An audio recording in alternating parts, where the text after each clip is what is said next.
श्रावण महीने की पंचमी के दिन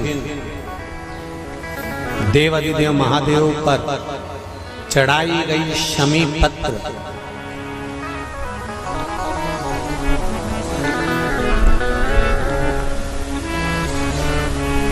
शंकर भगवान पर चढ़ाई गई शमी पत्र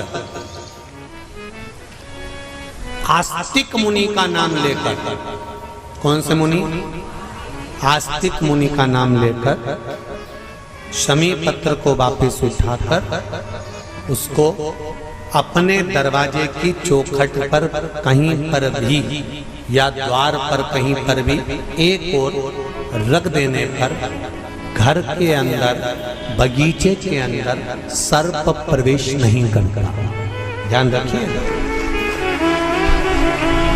सर्प प्रवेश नहीं करेगा। आप यहाँ पर नाग पंचमी का पूजन करते हैं नाग देवता की, तो नाग देवता की अगर आप पूजन कर रहे हैं नाग पंचमी पे, तो ये विचार मत करना कि नाग पंचमी पर अपन नाग की पूजन कर रहे हैं। नाग पंचमी के दिन अगर हम पूजन कर रहे हैं तो भगवान विष्णु की कर रहे हैं। किसकी पूजन कर रहे हैं? भगवान विष्णु की। नागलक्ष्मी ने मंगल विवाह हो गया। नागलक्ष्मी शेषनाग जी के साथ ब्याह गई। एक दिन शेषनाग जी नागलक्ष्मी के साथ में भ्रमण कर रहे थे, दोनों घूम रहे थे। लक्ष्मी जी ने देख लिया। लक्ष्मी जी ने नागलक्ष्मी को देखा तो नागलक्ष्मी ने पूछा कि ये कौन है तुम्हारे साथ में? मेरे पति हैं शेषनाग। ओह ठीक।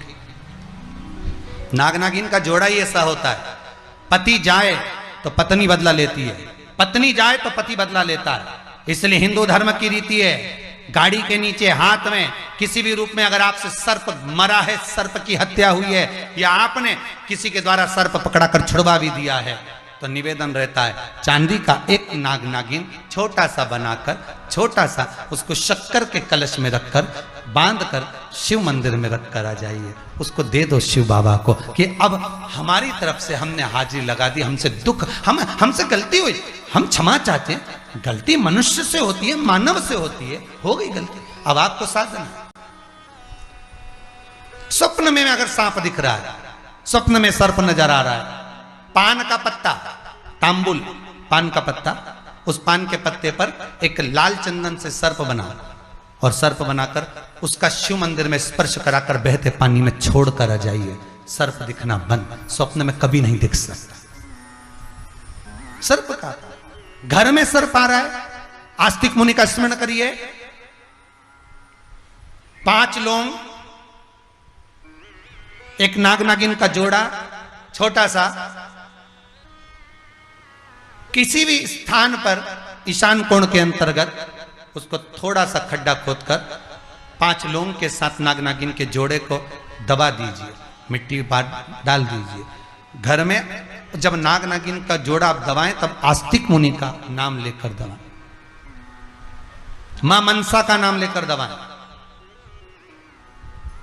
जो नागों की बहन है, उस मनसा देवी का स्मरण कर कर उसको डाल दी। आज भी हमारे यहाँ हिंदू धर्म नीति है, जब पहला कालम नए मकान का पहला कालम जब भराता है, उसमें तांबे के कलश में नाग नागिन रखकर, कमलगट्टा रखकर, अमरबेल रखकर, थोड़ी सी सरसों रखकर उसका पूजन कर कर पहले कालम के अंदर, जो पहला कालम भराएगा, गड्ढे का पहला जो सरिया रखाता है, कालम भराता है, वास्तु पूजन के हिसाब से उसमें रखा जाता है। और वो तो वो उसके रखने के बाद भी जब मकान का मुहूर्त होता है तो वास्तु पूजन में नाग नागिन का जोड़ा रखाता है, वो भी उस मकान में कहीं ईशान के अंतर्गत उसको दबाया जाता है।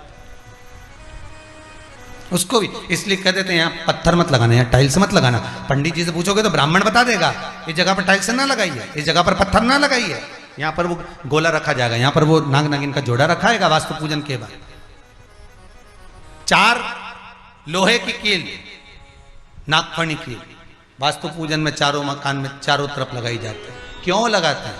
कि कोई दोष हुआ हो, कोई जीव यहाँ रहता हो, सर्प का निवास हो, अगर मकान बनाने में टूट गया हो, किसी का मन दुखा हो, तो वो मन ना दुखे। क्षमा याचना, परम आभूषण है क्षमा मांग लेना।